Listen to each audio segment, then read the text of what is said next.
UFC 314 has just ended. We're going to go through the entire main card, starting off with the main event, ending off with the first fight on the main card, giving our thoughts and feelings on what just happened.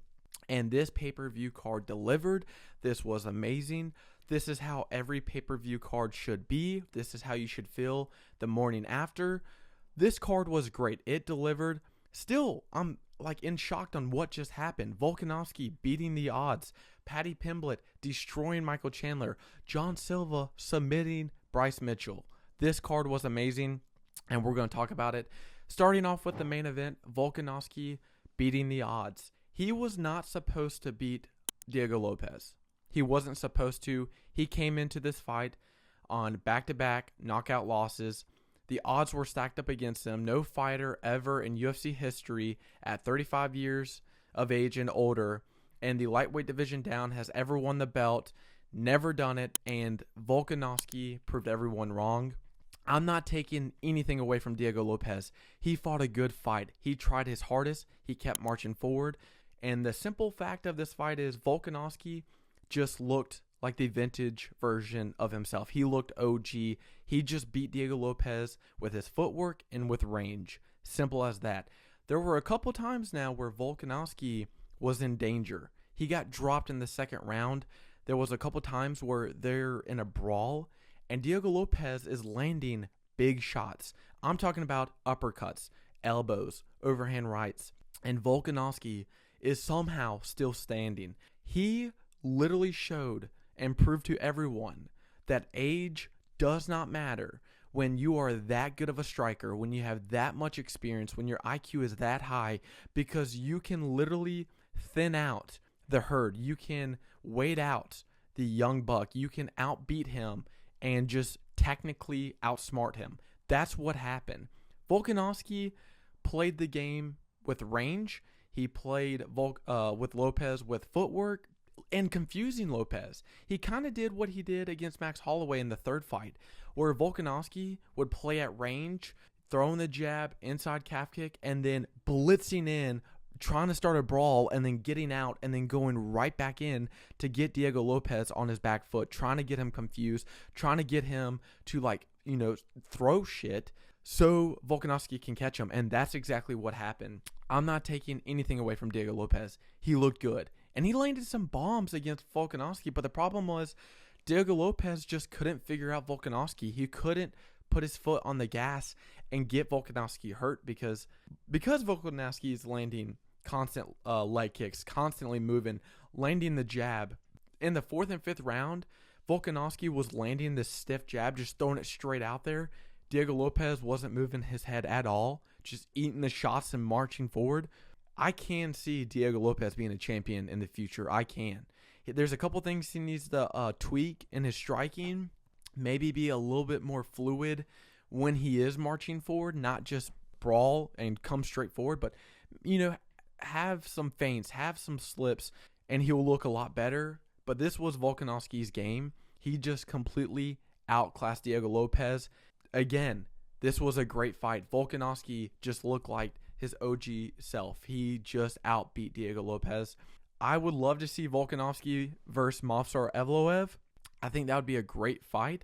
Diego Lopez, give him Yair. I think that is a great matchup. But again, Volkanovski looked like himself. OG, having the feints, landing the jab, inside calf kick.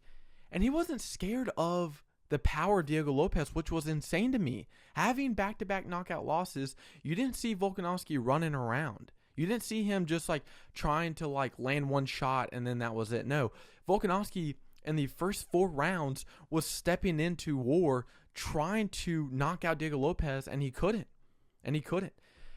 That's the one thing that I've noticed from Volkanovski. The range and speed is still there. However, the chin on Volkanovski is still a little bit questionable, but the power of Volkanovski has definitely went down, or Diego Lopez just has a granite chin. Other than that, he looked amazing. I want to see Volkanovski versus Movsar Evloev, Diego Lopez fight Yair. The main event was insane. Great fight for Volkanovski. In the co-main event, Paddy Pimblett absolutely dominates Michael Chandler, looking phenomenal. Paddy Pimblett's striking has cleaned up a lot. He's gotten a lot better. His grappling and his jiu-jitsu is still, a big threat as it always has been. But like we said in our prediction video, Michael Chandler makes a lot of dumb mistakes. He always wants to brawl. He's always looking for the fans' reaction. And because of that, he makes the dumbest mistakes. Michael Chandler takes the back of Paddy Pimblett, is too high up, and falls over. And Paddy Pimblett just ends up in mount, landing huge elbows and punches on Michael Chandler. This was insane. By the time the third round happened, you could tell Paddy Pimblett was just taking everything out of Michael Chandler. It was just clear as day. It was kind of similar to the Charles Oliveira and Michael Chandler fight, the second fight, the rematch, where Michael Chandler was just on the ground and Oliveira is just doing everything that he wanted to against Chandler. That's what it looked like, but times 10. Paddy Pimblett on mount, just landing huge elbows, throwing huge punches. At first, I'm like, dude, why are they not stopping this fight? Chandler was getting hit a lot. He was getting hit a lot for them not to stop the fight, quicker. But Paddy Pimblett, man, proves to everyone that he's a top 5 fighter. Like we said in our prediction video, Chandler makes the dumbest IQ decisions. He's not that good. He's not that big of a threat. And the only thing Chandler had in this fight was he was just loading up for the right hand. He was trying to do what he did against Dan Hooker, and it didn't work. Because if you can throw leg kicks or body kicks and back Chandler up or make him circle, he won't land anything on you because he's so short. His reach is terrible, and he's literally just squatting down trying to load up for the overhand right. If you can just beat him on the outside and kill him with body kicks or leg kicks, you'll win. And that's what you saw in the first 2 rounds where Paddy Pimblett is killing Chandler with the calf kick. Simple as that. I mean, Paddy Pimblett literally destroyed Michael Chandler, and that's exactly what happened.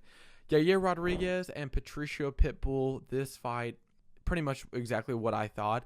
Yair using the leg kicks, using the range to beat Patricio Pitbull.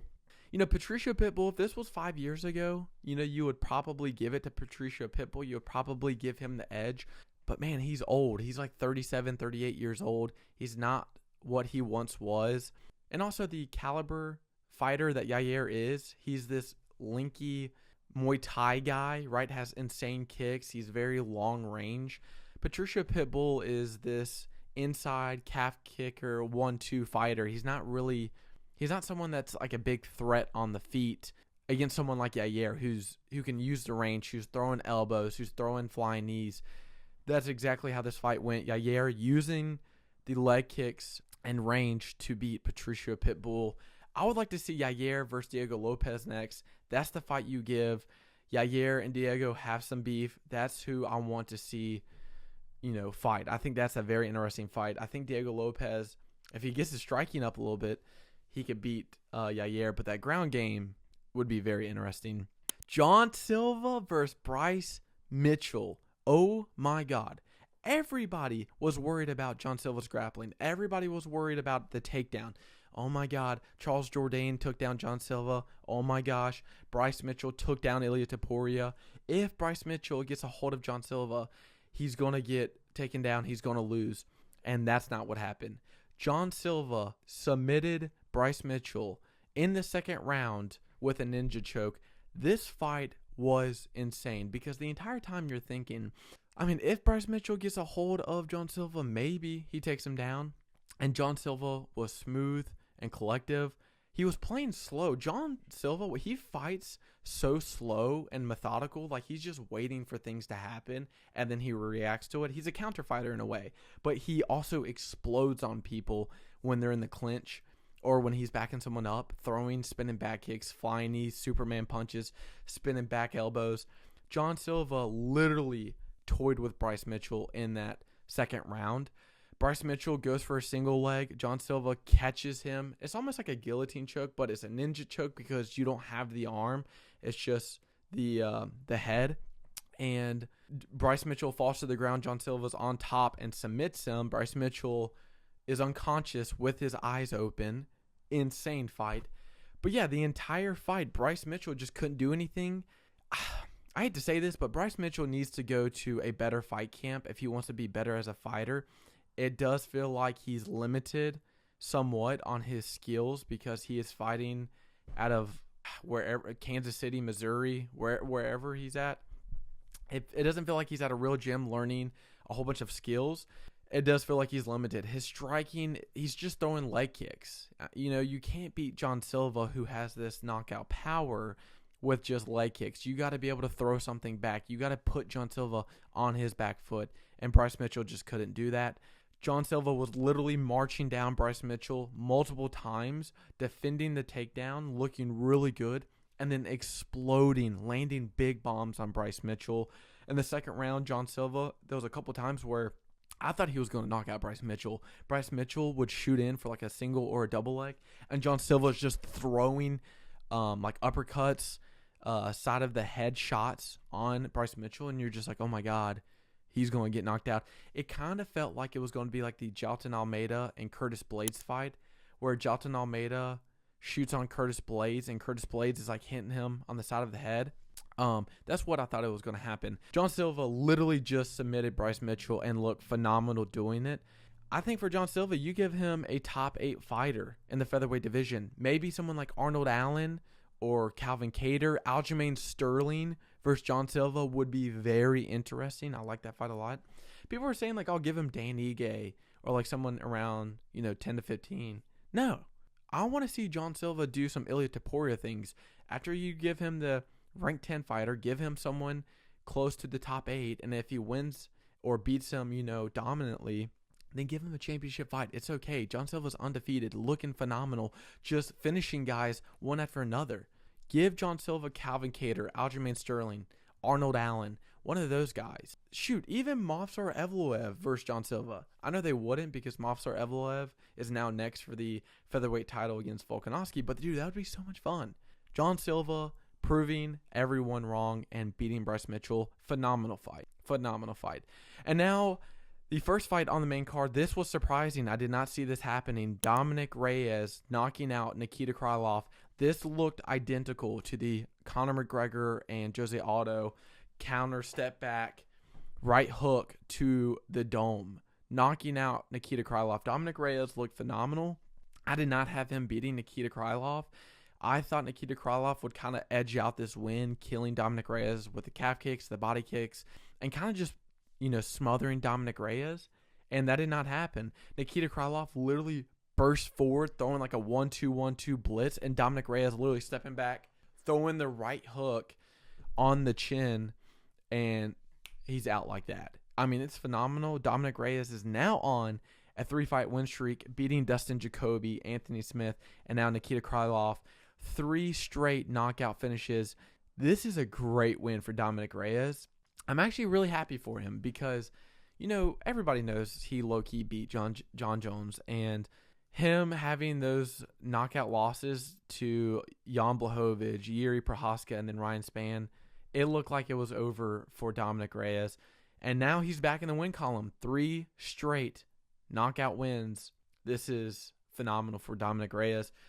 I wouldn't mind seeing him, maybe him and like Alexander Rakic. That would be a fun fight. I think it'd be similar in skills somewhat.